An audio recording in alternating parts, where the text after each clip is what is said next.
வணக்கம் ஃப்ரெண்ட்ஸ், நாம் இந்த வீடியோவில் ஒரு தக்காளி ரகத்தை பற்றி பார்க்கலாம். நான் நார்மலாகவே தக்காளி மாடி தோட்டத்தில் வளர்க்குறதில்ல. ஏன்னா மாவு பூச்சி அந்த மாதிரி நிறைய தொந்தரவுகள் வரும், ஏன்னா இலைக்கருகள் வரும். இப்போ பிப்ரவரி மாதம் மார்ச் மாதம் வந்து நல்ல வெயில் இருக்கும். ஸோ அதனால் இந்த வாட்டி தக்காளி போடலாம்னு நினச்சிருந்தேன். குழுவில் தம்பி ஒருத்தர் பகிர்ந்திருந்தார் வேலூர் நாட்டு தக்காளி. ஏற்கனவே போன வருஷம் செப்டம்பரில் வந்து இதை விதைச்சிருந்தேன். அதிக மழை வெயில் அப்படி மாறி மாறி இருக்கவுமே பாக்டீரியல் இன்ஃபெக்ஷன் வந்து அந்த செடி, அதாவது இலைக்கருகள் சொல்லுவாங்க, அந்த நோய் வந்து பாதிச்சிருது. ஏன்னா மழை காலம்ன்றதுனால அதை ரெஸ்டோர் பண்ண நான் ட்ரை பண்ணல, அவ்வளோதான் சொல்ல முடியும். தப்பு என் பேரில் தான்.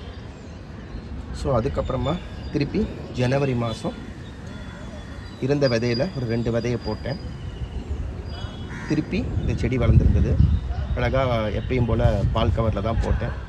ஒரு 35 நாள் ஆனதுக்கப்புறமா அதை வெளியில் எடுத்து டிரான்ஸ்பிளான்ட் பண்ணேன். பார்த்திங்கன்னா ஃப்ரிட்ஜ் பாக்ஸில் தான் வச்சுருக்கேன்.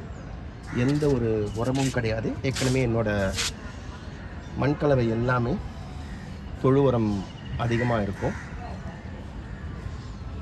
இதுலேயும் யோசித்தேன், ஒருவேளை தொழு உரம் தண்ணீர் அதிகமாக எடுத்து வைக்கும்போது வேரழுகல் பிரச்சனை வருமோ அப்படின்ட்டு யோசித்தேன்.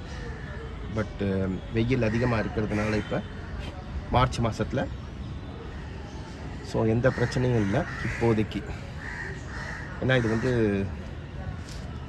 இந்த தக்காளி ரகமே வந்து விதை பகிர்வுக்காக தான் வளர்க்குறது. ஏன்னா நான் அவ்வளோவா தக்காளியை எடுக்க மாட்டேன், ஏற்கனவே சொன்ன மாதிரி.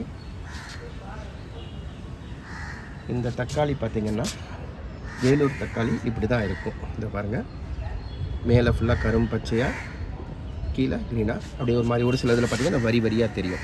இது பழுத்தாலும் இப்படி தான் இருக்கும். இது எல்லா சமயமும் காய்க்கும். அதாவது இதுக்குன்ட்டு பட்டம் அதெல்லாம் கிடையாது. வருஷம் 365 நாளும் காய்க்கும். இந்த பாருங்கள், இது பழுத்தாலும் இதே மாதிரி தான் டபுள் கலரில் இருக்கும். அதாவது கீழே இருக்கிற இந்த இது வந்து அப்படியே ரெட் ஆகிடும். மற்றபடி பச்சைகள் கொஞ்சோண்டு இருக்கும். அப்படி இல்லைன்னா மேலேயும் அந்த கலர் அப்படியே இப்போ இந்த வரி வரியாக தெரியுது பார்த்தீங்களா, இதே மாதிரி தான் இருக்கும்.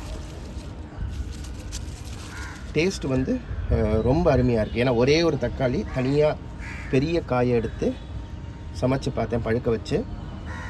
டேஸ்ட் என்டையர்லி கொஞ்சம் டிஃப்ரெண்ட்டாக தான் இருக்குது.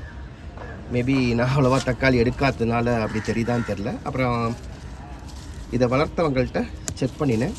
அப்போ அவங்களும் சொன்னாங்க, இல்லை இது டேஸ்ட் வந்து என்டையர்லி டிஃப்ரெண்ட்டாக ரொம்ப அருமையாக இருக்கும். ஏன்னா நாட்டு ரகம், இது பியூர்லி நாட்டு ரகம். இது